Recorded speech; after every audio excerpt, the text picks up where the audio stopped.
The wearing of face masks and social distancing. When the global pandemic hit in early 2020, there was a scramble to understand what the long-term impact might be on our economies, societies, and our lives. Africans in between traditional and conventional modern medicine are said to have a complexity approach, for they seek always where to find solution. Now, let's look at the close analysis from different experts during the symposium of COVID-19 pandemic held in the Advanced School of Mass Communication on the occasion of their Golden Jubilee. Un élément culturel non identifié, dysfonctionnel, c'est-à-dire perturbateur. Je voudrais peut-être rappeler que l'anthropologie est la science de l'homme qui a pour objet d'étude la culture. Ça veut dire quoi, élément culturel non identifié? Lorsque vous mettez les lunettes de l'anthropologie, vous ne voyez pas le Covid-19. Vous ne le voyez pas surtout comme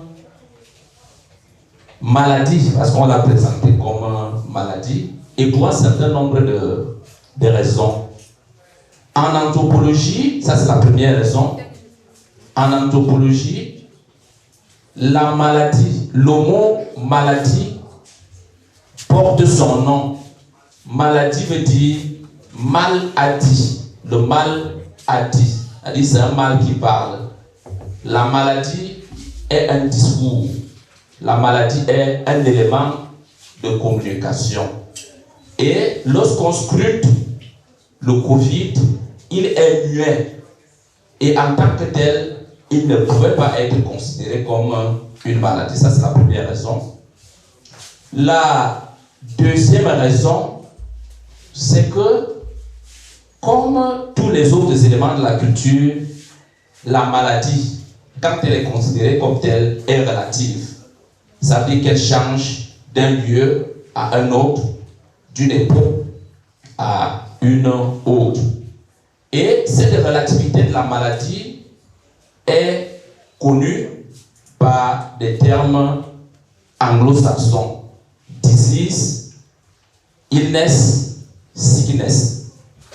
Disease étant la maladie telle qu'elle est diagnostiquée par le médecin. Vous allez à l'hôpital, on vous fait un diagnostic, vous êtes malade. Illness, la maladie telle qu'elle est vécue par l'individu. Vous pouvez avoir accouchement, mal à la tête, j'ai mal à la tête, j'ai mal à la tête. Vous allez à l'hôpital, on vous diagnostique, on ne voit rien. Donc vous n'êtes pas disease, mais you are ill. Et sickness, la maladie telle qu'elle est représentée par la société. Et vous comprenez que lorsque on détectait les cas de Covid-19, on vous fait un diagnostic médical, on dit que vous avez le virus, mais parfois vous n'avez aucun symptôme, il n'y a aucune symptomatologie qui indique que vous êtes malade. Et pour la plupart des membres de nos communautés, la maladie a pour indicateur principal le caractère handicapant. Dans ma culture, par exemple, chez les étoiles, si on vous dit, mais comment tu vas? Comment tu as dormi? Ah, je me suis levé par moi-même. Ça veut dire que je ne suis pas malade, je ne suis pas handicapé. Donc, deuxième raison. La troisième raison, c'est que les symptômes qu'on présentait comme faisant partie du corona étaient des symptômes qui étaient connus d'un certain nombre de maladies. Parce qu'on dit, bon, c'est une forme de palu, c'est un type de grippe. Certains ont même dit, mais ça ressemble au marteau, le marteau. Et dans les univers culturels de la grande forêt, il y a des gens qui disent, mais il y a cette maladie-là a existé dans les années 80, et les petits l'appelaient Souzourikumo, c'est-à-dire qui bouge les souches. Donc, ce n'était pas quelque chose de nouveau, d'original, et c'est pour ça que c'est resté transparent dans la perception que les cultures avaient de ce phénomène. Donc, objet, phénomène culturel non identifié. Mais dont les effets étaient dysfonctionnels. La dysfonction étant la perturbation. On a donc vu un certain nombre de perturbations dans nos sociétés. Je crois que le professeur Lequet est suffisamment revenu là-dessus, abondamment revenu là-dessus. La distanciation, le confinement, un certain nombre de phénomènes vraiment perturbateurs, la mort du deuil. Et de ce point de vue, le Covid, du point de vue de ses effets, a donc été, pour revenir à un jargon bien connu de l'anthropologie, était culturocide. C'est-à-dire il était tueur de culture. COVID-19 has come to send us back to our realities. It has been an element to show the limits of science and has been an opportunity for African medicine to show what it is capable of. Pour Covid, je dis bien que le Covid était bienvenu en Afrique et au Cameroun particulièrement parce que c'est venu de nous renvoyer à nos réalités. Les réalités en matière de médecine, c'était qu'on regardait que tout ce qui est chimique, mais aujourd'hui, il faut tenir compte, n'est-ce pas, de ce que les Africains font en tant que médecins. Comme nous sommes dans la riposte de la COVID-19, ce que je voudrais dire, qui est un point de vue personnel, c'est que nous sommes tous conscients de ce que la riposte à la COVID-19 a été très complexe. Ça, je pense que tous nous sommes d'accord.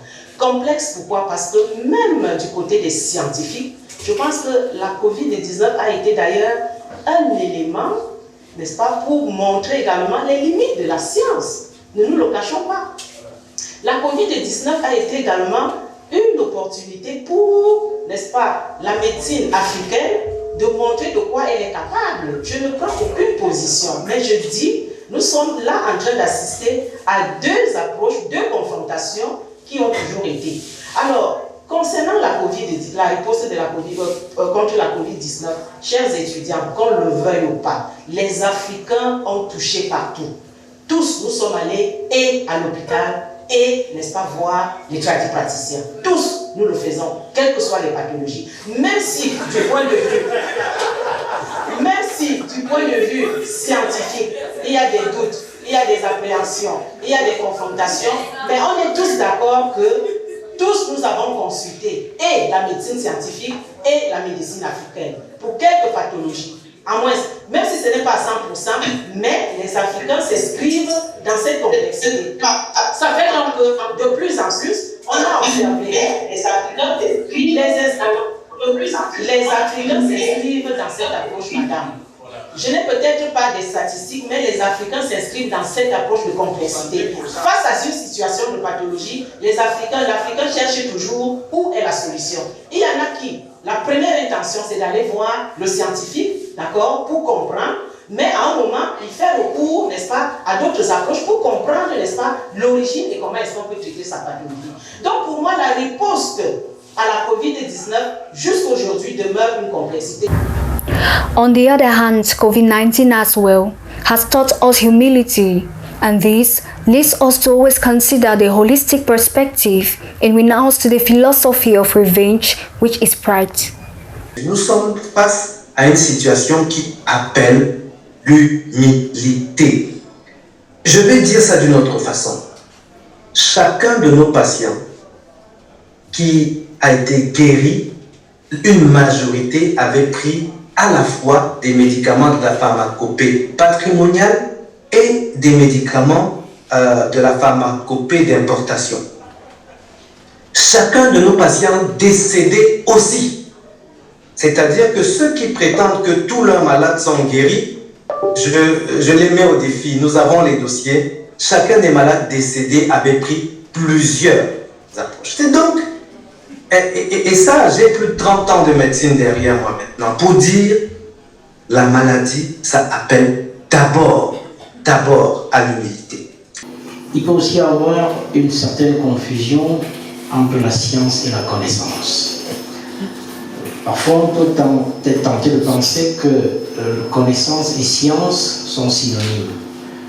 La science est un fragment de la connaissance, et la connaissance étant quelque chose de beaucoup plus vaste.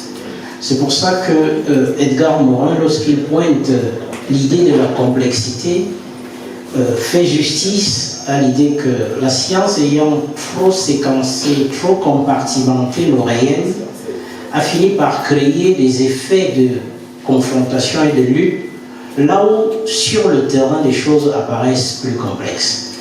C'est pour ça que l'autre idée qui émerge, et je souscris au positionnement du professeur Soubouy, qui évoquait la question de l'humilité, devant la complexité du réel, effectivement, il faut avoir beaucoup d'humilité. Et cette humilité nous amène à envisager toujours la perspective holistique. La perspective holistique est un dépassement des frontières disciplinaires ou des segmentations que, parfois, par orgueil, des choses que nous-mêmes nous avons créées, nous n'avons pas créé en tant que tel le réel, nous avons hérité de ce réel et nous sommes confrontés à ça. Et très souvent, on peut s'accrocher sur un fragment de ce que nous-mêmes nous avons construit pour croire que nous avons la totalité. Maintenant, comme je l'ai dit, ça nous amène à dire que il faut renoncer à ce que j'appelle les philosophies de la vengeance. Ça peut vous paraître étonnant. C'est un péché d'orgueil.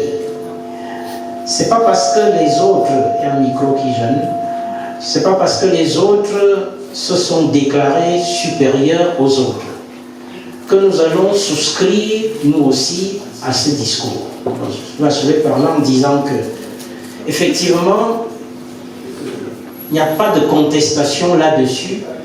Les premiers hommes et les premiers habitants de ce monde viendraient d'ici. Et donc et d'ailleurs, tout ce qu'on a pu appeler race, on a bien compris que ça n'existait pas. Il y a une race humaine. Une race humaine qui, bien sûr, du fait des migrations et d'autres types d'événements, des catastrophes, des changements climatiques, a progressivement eu à perdre certaines propriétés. Un peu de mélanine a diminué là-bas, alors qu'il y en a beaucoup ici. Et ce n'est pas, bien sûr, une raison pour faire des proclamations idéologiques qu'on pourrait ne pas comprendre.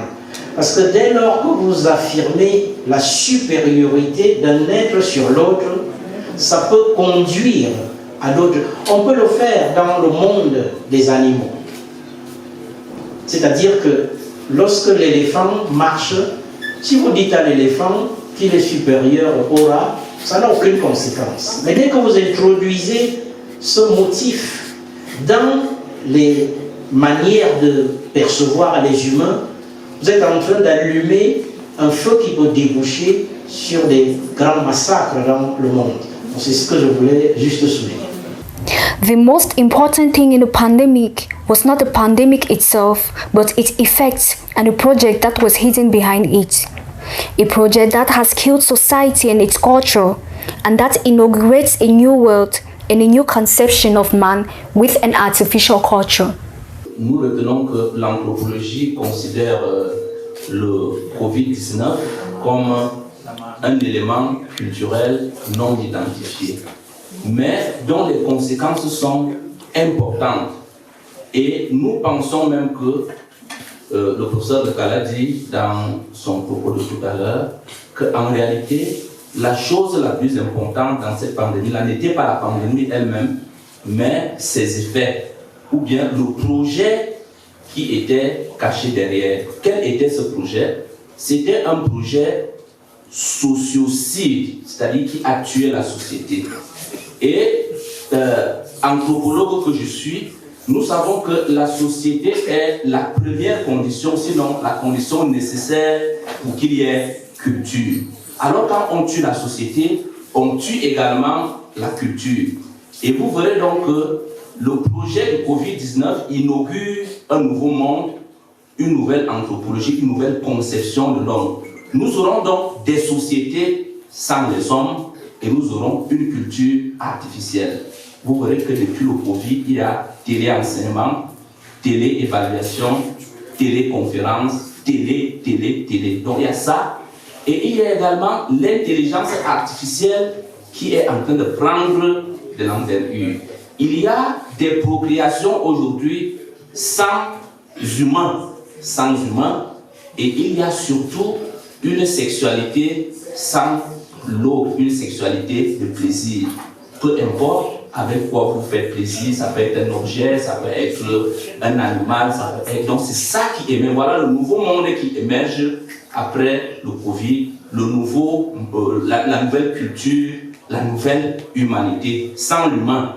Et par-dessus tout, il y a LGBT. Donc voilà le point de vue de l'anthropologie sur cette pandémie-là qui, de notre point de vue, devrait être minorée, mais dont les effets sont vraiment, je peux dire, très importants pour le monde à venir. Le monde de demain sera le monde de l'après-Covid, avec tous les indicateurs que je viens de vous présenter là. This is a call for attention to all to note that the new social behavior and ways of life acquired during COVID-19 may stick.